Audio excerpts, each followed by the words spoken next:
Olá, eu sou o Tixabe, professor de língua portuguesa, mestre em linguística e você está no Supremo Ti. Hoje eu vou falar com vocês sobre substantivos e suas classificações.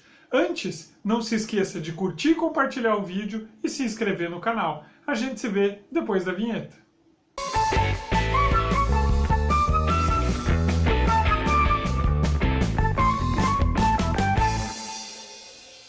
Sendo uma das 10 classes de palavras da língua portuguesa, o substantivo pode ser considerado uma de suas principais. Hoje eu vou ver com vocês o substantivo, essa classe de palavra e suas classificações. A princípio, é importante entender o conceito de classe de palavras. Trata-se de uma divisão das palavras da língua portuguesa em 10 classificações diferentes. Todas as palavras da língua portuguesa podem ser encaixadas em uma das classificações. Essas classificações existem por conta de grupos de estudo. Elas foram feitas para que ficasse mais fácil a gente entender e estudar cada uma das palavras da língua portuguesa.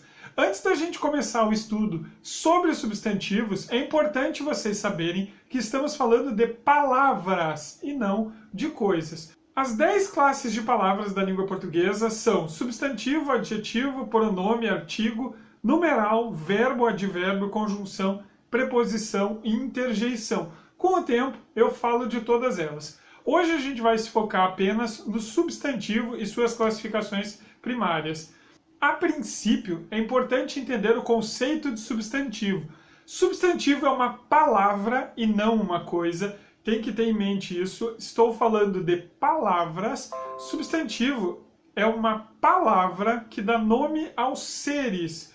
O que significa isso? Significa que a palavra substantivo, ela é utilizada numa frase, ela é utilizada num contexto quando ela está denominando algo, denominando uma pessoa, denominando um objeto, denominando um animal, um conceito, enfim, ela está dando nome a tudo que a gente considera um ser.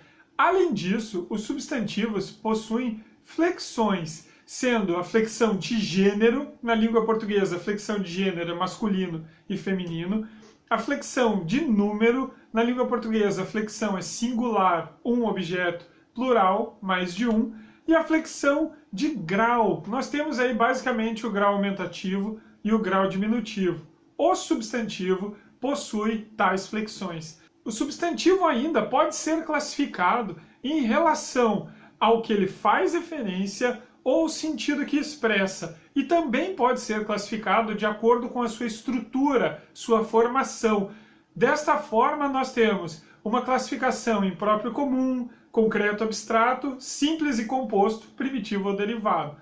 São classificações bastante simples e elas nos dizem muito sobre o estudo dos substantivos. Os substantivos podem ser entendidos como substantivos próprios ou substantivos comuns. Os substantivos próprios são palavras que denominam seres particulares, pessoas próprias, como Machado de Assis, por exemplo, que é um nome próprio daquele indivíduo. Ou denominam seres, indivíduos únicos, como os planetas do sistema solar, que são únicos. Além disso, nós utilizamos substantivos próprios quando queremos tornar um objeto particular, como o nome de uma rua, por exemplo, muitas vezes denominando objetos comuns do cotidiano, porém, quando utilizados como nome de rua, tornam-se indivíduos próprios. Já o substantivo comum denomina seres ou objetos de uma mesma espécie, que partilham as mesmas características, como um professor, por exemplo, é só daquela classe, aquele indivíduo que dá aula é um professor,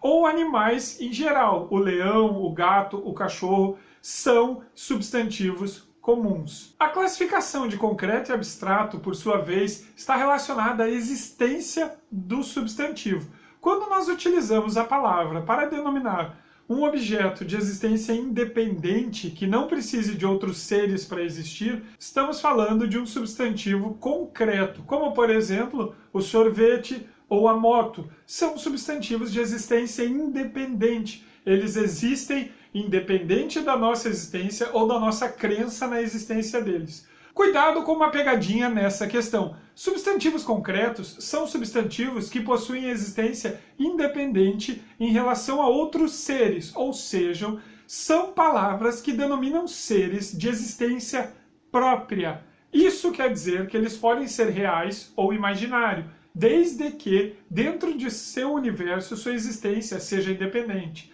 O Batman, por exemplo, é um substantivo concreto. Por mais que ele não exista na vida real, a existência dele não depende da minha. Se eu deixar de existir amanhã, o Batman continuará existindo. O mesmo vale para outras criaturas ficcionais, como Bob Esponja ou o Homem-Aranha. Já os substantivos abstratos são palavras que denominam seres de existência dependente, ou seja, que dependem de um outro ser para existir, como os sentimentos, os conceitos, as ações. Nós podemos citar como exemplo o amor, o pensamento. São palavras que designam seres de existência dependente. Em relação à estrutura de um substantivo, ele pode ser classificado como simples ou composto. O substantivo simples é aquele cuja palavra é formada por apenas um radical. Ela só tem uma palavra dentro dela, como por exemplo o carro e o anel. São substantivos que possuem apenas um radical em sua estrutura.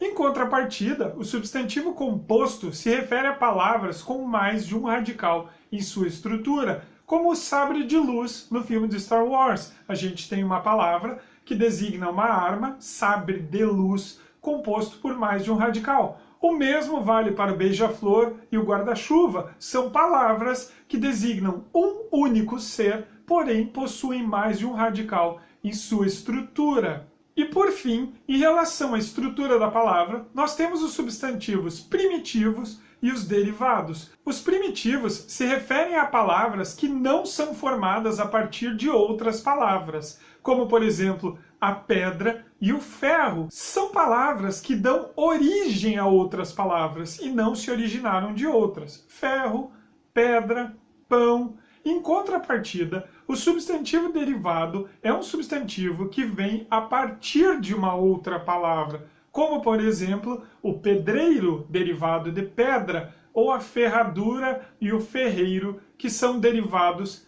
de ferro. Beleza, meus queridos, como eu disse, é um conteúdo bastante simples, que não demanda uma base muito grande para ser entendido. Porém, ele serve de base para o que virá depois e ele é muito cobrado por aí. Eu fico por aqui e gostaria que vocês comentassem elogiando ou criticando o vídeo e ainda me dando sugestões de novos temas. E por favor, não se esqueça de curtir e compartilhar.